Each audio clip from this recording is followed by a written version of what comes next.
La famille, vous me rejoignez dans la 812. Oh.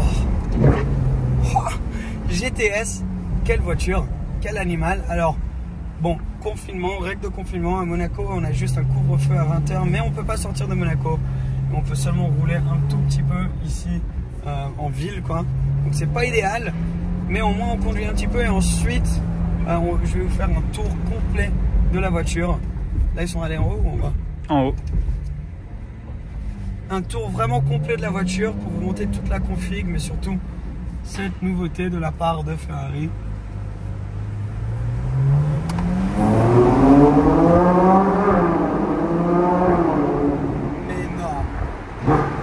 Mais non, quel bruit! V12 Atmo 800 chevaux, un animal. Elle est assez grande, elle est imposante à conduire. Le capot fait la taille de ma maison. Et toi, tu es vraiment assis sur les roues arrière, mais sans le toit, ça change l'expérience. C'est un des plus beaux bruits au monde. Un des plus beaux bruits au monde, 100%. Boîte de vitesse impeccable aussi. On va s'arrêter, très court la conduite. On va s'arrêter maintenant pour vous donner un tour complet de l'intérieur et de l'extérieur de la voiture. Alors la famille, on se retrouve maintenant pour faire un tour de la voiture. Bon, vous pouvez voir déjà en la filmant là en 2 secondes, elle est juste magnifique. La 812, ils ont vraiment réussi le design de cette voiture. Au début, quand elle est sortie, je me rappelle, personne l'aimait, personne aimait cet avant, les lumières avant. Ils disaient, ben, comparé à la F12, donc la voiture qu'elle remplace, la F12 c'est, je pense, une des Ferrari les plus jolies qu'ils ont faites.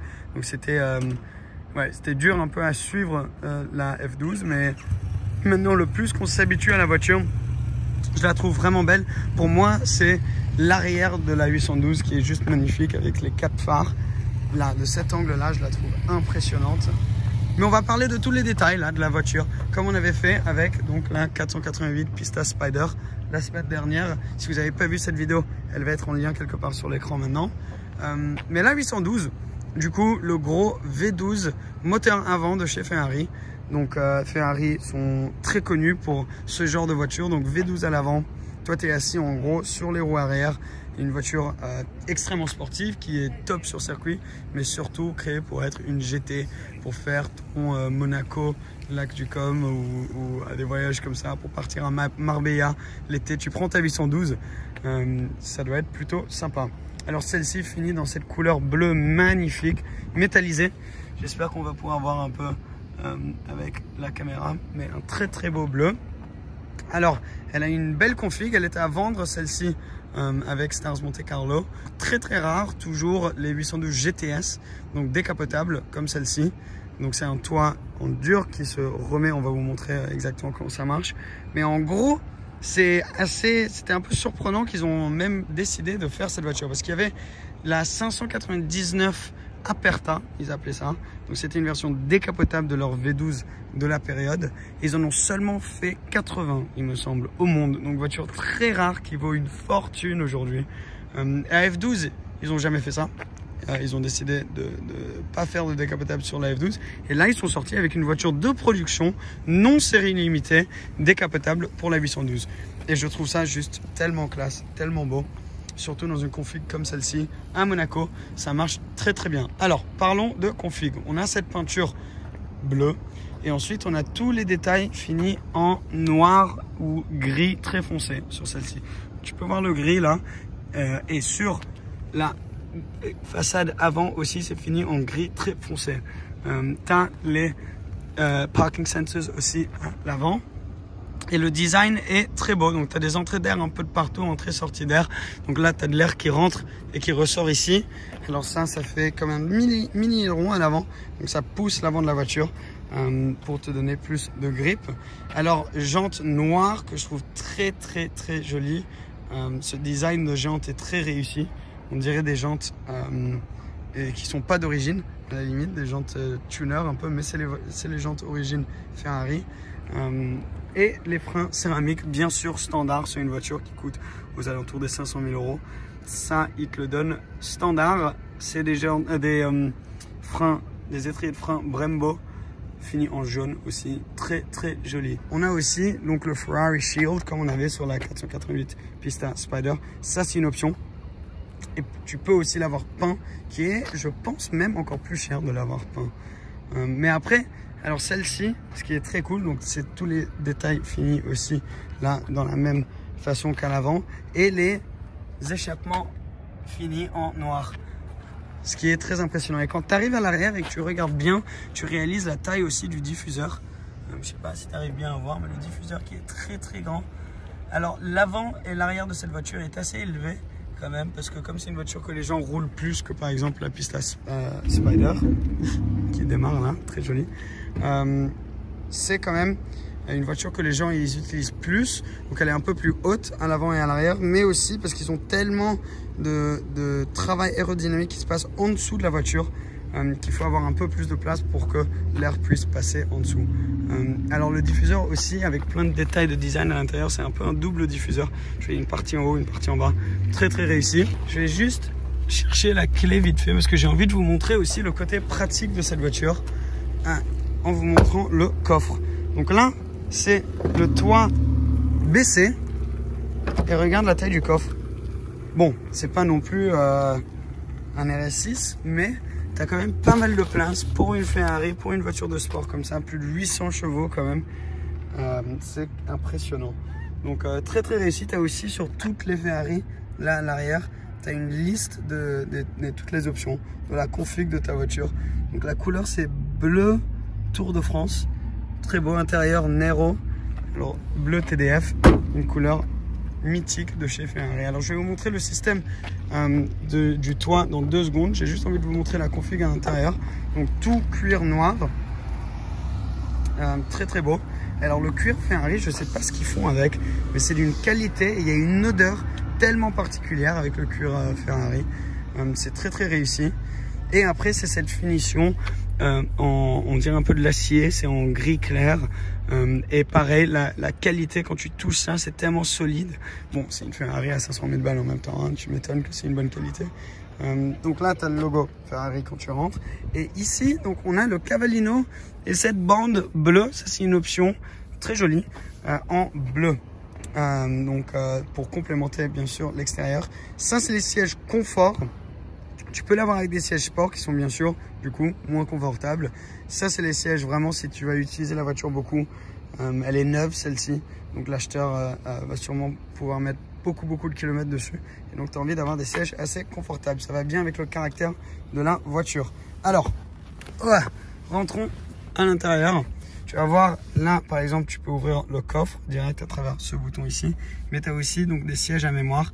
Et tu peux avoir 3 mémoires différentes. Donc en gros tu mets ton siège dans ta position de préférence. Si tu as une femme ou un pote qui conduit souvent ta voiture, tu peux mettre leur siège et les sauvegarder ici aussi. On va poser la clé là au centre. On va faire un petit tour. Alors qu'est-ce qu'on a?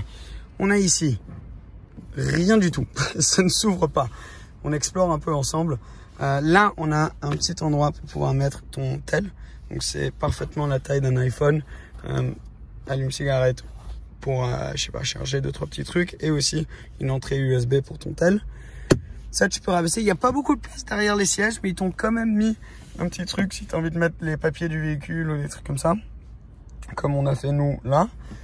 Tu peux faire ça. Il y a là un porte-gobelet que les gens utilisent la plupart du temps pour la clé, mais tu peux aussi mettre la clé ici. Ça c'est un bon petit endroit pour mettre ton porte-monnaie ou quelque chose juste en dessous de la structure pour la boîte de vitesse. Qui entoure du coup le système du toit. Alors pour ça, on va démarrer la voiture.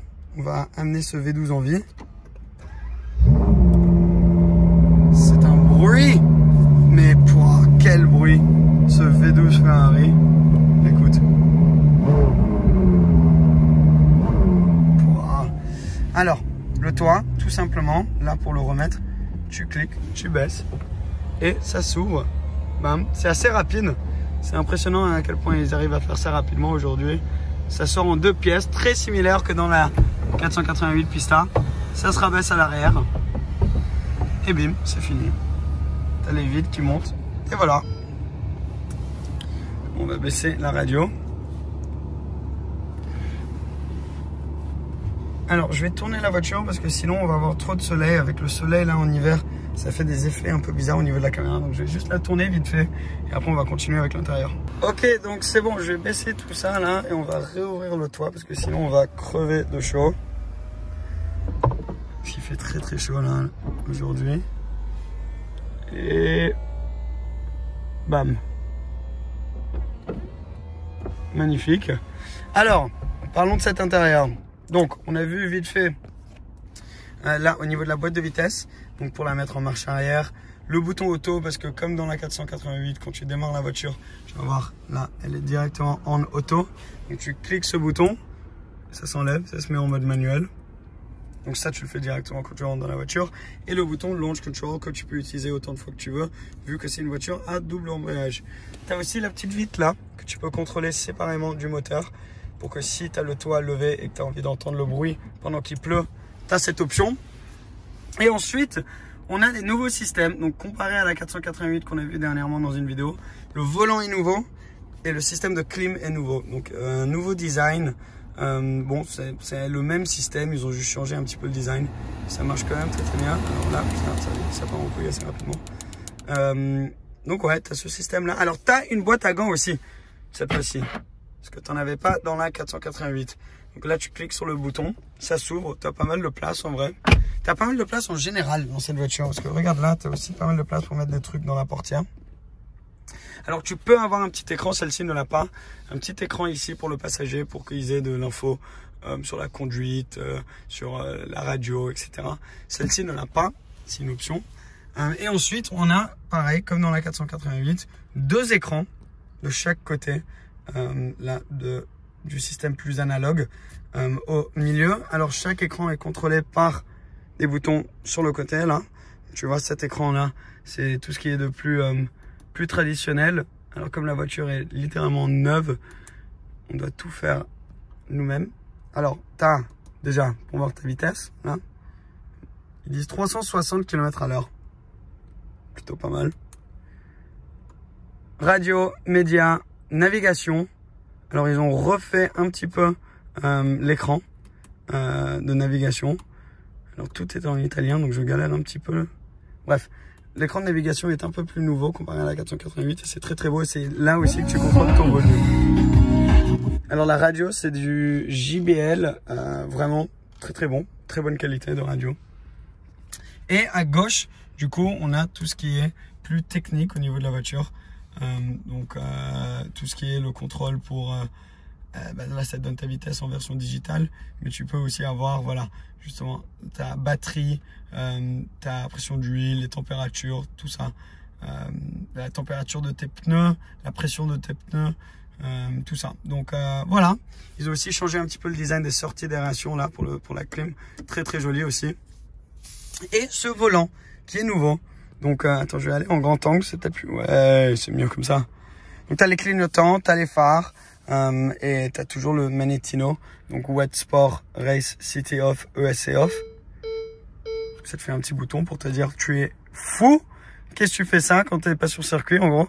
Mais aussi tu as pour tes essuie-glaces et cette fois-ci, ça c'est nouveau comparé à la 488. Tu as des modes auto. Donc auto 1, auto 2. Donc ça marche très très bien aussi. Et voilà quoi, visibilité assez bonne et la voiture en général est magnifique. Donc je vais sortir de la voiture là, on va éteindre ça, on va éteindre la voiture complètement. C'était pour vous faire un tour complet de la caisse parce que vraiment elle est, enfin moi je suis un fan. J'approuve énormément, je la trouve très très belle et j'avais envie vraiment de vous montrer et faire ce qu'on peut pendant ce confinement pour vous amener du contenu, même si on peut pas conduire de partout. À cause du couvre-feu, mais 2 aussi du fait qu'on ne peut pas sortir de Monaco et bien sûr c'est une ville donc on ne peut pas rouler beaucoup avec. Je voulais quand même vous montrer pour ceux qui ne connaissent pas cette voiture. C'est la nouveauté de chez Ferrari, c'est la nouvelle 812 GTS V12. Alors est-ce que en vrai je peux vous trouver où on ouvre le capot pour vous montrer le moteur? Ah c'est là, bam. Parce qu'à mon avis ça doit être assez impressionnant. Juste on va terminer là-dessus. Où est-ce qu'il est ce bouton? La galère. Ah c'est bon. Pouah, Regarde la taille de ça. 6 litres 5 V12. Johnny. C'est impressionnant, hein? Ah oui, c'est... Et d'ailleurs, c'est la première fois que j'ouvre le capot moteur de la... Ah ouais? C'est magnifique. On a eu plusieurs, mais... T'as jamais ouvert le... J'ai jamais ouvert le capot. Et... Non, c'est impressionnant, hein? Ah oui. Ils ont la taille du moteur. Et t'as vu à quel point c'est loin derrière pour avoir une position le plus centrale possible? C'est toujours un moteur central, mais à l'avant. Ouais. Mais et sur circuit, c'est... Ouais, toi tu l'as conduit, ben une GTS en plus, Oui, sur circuit. Sur circuit. Et c'est impressionnant, non? C'était incroyable. Moteur, le bruit du moteur, Ouais. c'est incroyable. La plage, je crois qu'elle tourne plus de 9000 tours. Et Ah ouais. La boîte à vitesse hyper Réactif, ouais. Mais vraiment, les gens qui étaient à côté Sur le circuit, ouais, sur la ligne droite. Ils disaient que ça paraissait une Formule 1. Ben, j'allais te demander vite fait si tu peux juste la démarrer. Je me mets derrière parce que je l'ai démarré en étant à l'intérieur, mais c'est pas pareil quand même. J'ai envie de me mettre. Attends. Voilà. Parce que j'ai envie de montrer le bruit quand tu es derrière et qu'elle démarre. Parce que c'est tellement beau. Ouais.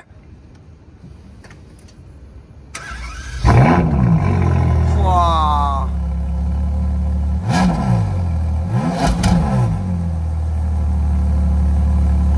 C'est impressionnant, hein. Il est magnifique ce bruit. Ce V12, c'est extraordinaire. Ouais, et on sait pas dans combien de temps on aura encore des moteurs comme ça, des voitures comme ça. Sur ce, la voiture, ben, tous les liens sont en dessous, parce que la voiture est à vendre chez toi, à Stars Monte Carlo. Donc si jamais tu connais quelqu'un d'intéressé ou toi-même t'es intéressé dans cette voiture, tous les liens seront en dessous. Et moi je vous dis ben, merci d'avoir regardé cette vidéo. Je suis content et merci à Johnny de pouvoir mettre ça en place pour que même pendant ce confinement, on peut vous amener des vidéos. Merci, à bientôt. Ciao, ciao.